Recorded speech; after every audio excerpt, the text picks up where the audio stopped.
কল্পনা করা যায় স্যার। আমি ব্যক্তিগতভাবে স্যার কি করলাম আমি জানি না। আমি ব্যক্তিগতভাবে স্যার টিচারদের স্যার আমি প্রভাবিত ছিল, কথা বলতে পারি না এমন ওয়াইফের সাথে, আমার বাচ্চাকে আমি দেখতে পাই নাই স্যার। আমি এক প্রকার মানে লুকিয়ে আমি চলে গেছি, এরকম একটা পর্যায়ে গেছি স্যার। আমাদের এই এই যে অধপতন স্যার, বাহিনী হিসেবে যে পরিচয় দিব আমি পুলিশ, এই পরিচয় দিতে স্যার ভয় লাগে, লজ্জা লাগে স্যার। একটা বাহিনীর ফোর্স হয়ে যে আমি নিজে পরিচয় দিব, আমার নিজের লজ্জা লাগে।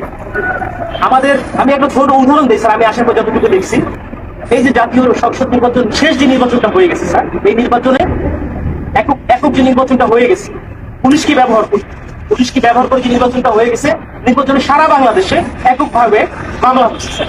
কিছু মামলা গায়েবী মামলা, যে মামলাগুলো ভিত্তি নাই, এই মামলাগুলো আমাদের কি দিয়ে করাইছে স্যার। সাধারণ জনগণ যারা আছে, বিএনপি যারা আছে, জামাত, যে কিছু জানেই না, তাদেরকে আমাদের গ্রেফতার করা লাগছে স্যার। জনগণের মধ্যে আমাদের যে শত্রুতা দৈরাত্ম সৃষ্টি হয়েছে স্যার, এই সাম্প্রতিক সময়ে একটা বিষয় থেকে আমি আমাদেরকে নির্দেশনা দিচ্ছে যে এলাকায় কোনো বিএনপি জামাত থাকতে পারবে না, এলাকায় কোনো অন্য হিন্দু ধর্মাবলম্বী কোনো কোনো কিছু থাকতে পারবে না।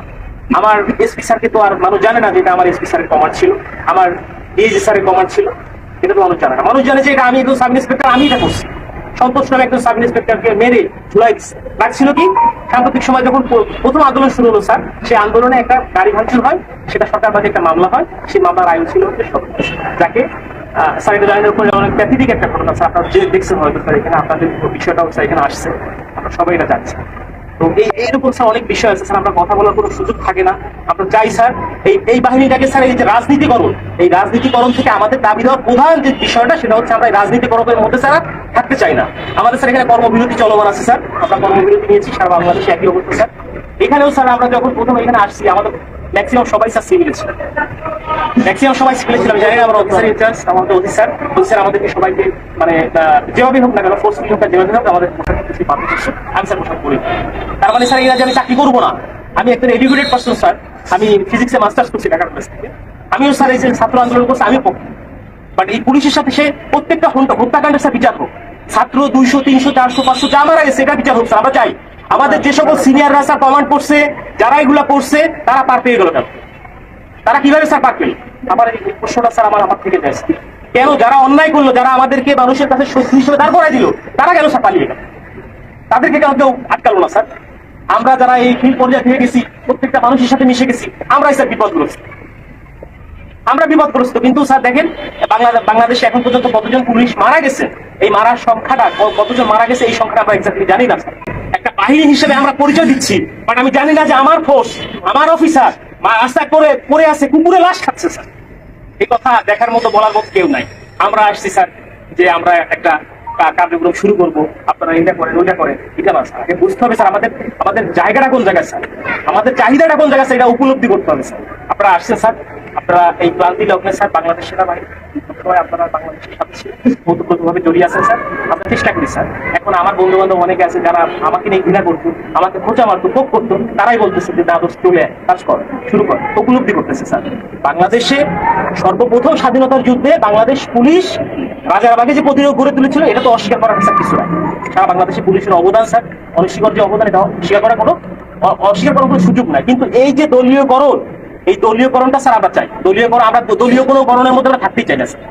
আমাদের প্রধান পয়েন্ট হচ্ছে এইটা, আমরা চাই পুলিশ একটা নিরপেক্ষ স্বচ্ছ বাহিনী হোক। আমরা স্যার মানে আমরা যে এই যে ইউনিফর্মটা পরে রাস্তায় বের হবো, আমাকে অমুক দলের লোক তমুক দলের লোক আমাকে ব্যবহার করবে, আমরা এটা চাই না স্যার। আমরা এখান থেকে বের হয়ে আসতে চাই স্যার। এবং ছাত্র জনতা যারা মারা গেছেন, আমরা বলতেছি যে ঠিক আছে, স্বাধীন হয়েছে দেশ, আমরাও একত্রতা প্রকাশ করি। আমরা কিন্তু পুলিশ কর্মবিরতি দিচ্ছি কেন, যে আমাদের পুলিশ মারা গেছে এটা না। আমরা চাচ্ছি যে সারা বাংলাদেশ যেভাবে সংস্কার হচ্ছে, আমাদের বাংলাদেশ পুলিশও ঠিক একই রকম ভাবে সংস্কৃত হয়ে একটা জনগণের পুলিশ হিসেবে আমরা প্রকৃত কাজ করতে হবে স্যার। এরকম ব্যবস্থা যদি হয়, আমরা স্যার রাস্তায় নামবো, আমরা মানুষের জন্য স্যার শপথ গ্রহণ করছি স্যার। অনেক চাকরি ছিল স্যার, করতে পারতাম স্যার, প্রাইমারি স্কুলে চাকরি করতে পারতাম, অন্য জায়গায় চাকরি করতে পারতাম, ব্যাংকে চাকরি করতে পারতাম। প্যাশনের কারণে স্যার এখানে আসছি স্যার। এটা একটা স্বপ্ন স্যার, যে বাংলাদেশ পুলিশে চাকরি করলে মানুষের যে সেবা দেওয়া যায়, এটা একটা স্বপ্ন। বাট এই স্বপ্নগুলা আমাদের নষ্ট করে দিয়ে গেছে আমাদের কিছু বিশেষ ক্যাডার, এখানে বলতে তার আপত্তি নাই। আমার স্ত্রী আজকে আমি লোকায়িত ছিলাম, আমার উপরে থ্রেট ছিল, আমি জানি। অনেক বন্ধু বান্ধব ফোন করে বলছি আপনি থেকে না, রাজনৈতিক মামলা আমার কাছে ছিল স্যার, যার জন্য অনেকে বলছে, অনেক শুভাকাঙ্ক্ষী ছিল বিএনপি জামাতে, তারাও বলছে ঠিক আছে একটু সেফলি থাকে। আমি যখন আসছি, আজকে খুলনা থেকে আসছি, গোপনে আসছি, আমার স্যার শেখ করি না, রাস্তায় চেকিং হচ্ছে স্যার, পুলিশ কিনা স্যার, এরকম বাংলাদেশ স্যার আমরা চাই না। এরকম আমরা চাই নাই স্যার। আমরা চাই যে স্যার এই জিনিসটা থেকে আমরা উত্তরিত হই এবং আমাদের যে 11 দফা দাবি আছে স্যার, আমরা চাই আপনাদের জায়গা থেকে স্যার যত কিছু করার আমাদের স্যার এখানে আছে, প্রত্যেকটা জায়গা থেকে যত কিছু করার আমাদের যাতে করে আমাদের স্যার দ্রুত এবং একটা দাবি পূরণ হয়। পুলিশের স্যার এরকম বহু হয়েছে, তোমাদের এইটা দিব, ওইটা দিব, ওইটা করবো, সেটা করবো, কিছুই হয় না। আমরা চাই একটা প্রজ্ঞাপনের মাধ্যমে আমাদের এই দাবিগুলো মেনে নেওয়া হোক, যৌক্তিক দাবিগুলি। যদি মনে হয় যারা এখন বর্তমানে উপদেষ্টা পর্যায়ে আছে, অত্যন্ত বিচক্ষণ মানুষ, যদি মনে হয় যারা পুলিশের এই দাবির মধ্যে কোনো জায়গায় ব্যত্যয় আছে, সেটা সংস্কার করে যেটা মনে হয় যেখানে সংস্কার প্রয়োজন, সংস্কার করে যতটুকু এটা মডিফাই করা যায় করে আমরা চাই একটা প্রজ্ঞাপন দিলে আমরা মেনে নিব যে হ্যাঁ আমাদের দাবিগুলো পূরণ হচ্ছে। কারণ আমরা দেখছি স্যার আমাদের টিএ বিল স্যার পাই না, আমরা বলবো কাকে এগুলা, আমরা বলবো কাকে আমরা স্যার টিএ বিল পাই না। আমার কাজ করতে আমার পকেটে টাকা দিয়ে আমার পুলিশিং মিটিং করতে হয়, আমার ব্যানার করতে হয় আমার নিজের টাকা থেকে, আমার ব্যানার করতে হবে আমার নিজের টাকা থেকে, আমার এই করতে হবে সেই করতে হবে, উঠান বৈঠক করতে হবে, সব আমার নিজের টাকা করতে হবে। কেন? আমার বেতনের টাকা স্যার আমি কোনো জায়গায় খরচ করতে পারবো না। এক কথায় শেষ। সরকারের প্রতি কাজ করতেছি, সরকার আমার বেতন দিবে, আমি আমার পরিবারের পিছনে ব্যয় করি। আমি কেন আমার নিজের টাকা দিয়ে আমি ব্যানার করে কেন করতে যাবো? এটার জন্য আমার বাজেট থাকবে না? অবশ্যই বাজেট থাকতে হবে। আমার মাসে প্রথম 10 তারিখের মধ্যে আমার টিএ বিল দিতে হবে। আপনাদের বাহিনী স্যার দেয় কিনা আমি জানি না স্যার। এই সুবিধাগুলো কি আপনাদেরও কি এরকম শুধু কমিটমেন্ট করে কি স্যার আপনাদের কি রেখে দেয় কিনা আমি আমার জানা নাই স্যার। যথেষ্ট মানে অনারের সাথে বললাম স্যার, কিছু মনে করা যাবে না, কারণ অনেক কষ্ট স্যার আমাদের মনে, অনেক বড় কষ্ট স্যার। এখানে যারা আছে সবাই বলতেছে কথা বলতে হবে। এখানে স্যার আরো কষ্ট স্যার। এখানে আমরা কর্মবিরতি দিচ্ছি, আমার ভাই একজন কনস্টেবল স্যার কি ক্ষমতা থাকে, একজন সাব ইন্সপেক্টর কি ক্ষমতা থাকে স্যার? আমি তো স্যার মানে বোকার সঙ্গে বোকার মতো করে স্যার আমাকে নাঙ্গল আমার ঘাড়ে চালাতে যেভাবে স্যার দিবে আমি সেভাবে চুষে আনি। এটা তো সাধারণ মানুষ বোঝে না। সাধারণ মানুষের সাথে আমাদের এই যে ফিল্ড পর্যায়ে যারা কাজ করে আমাদেরকে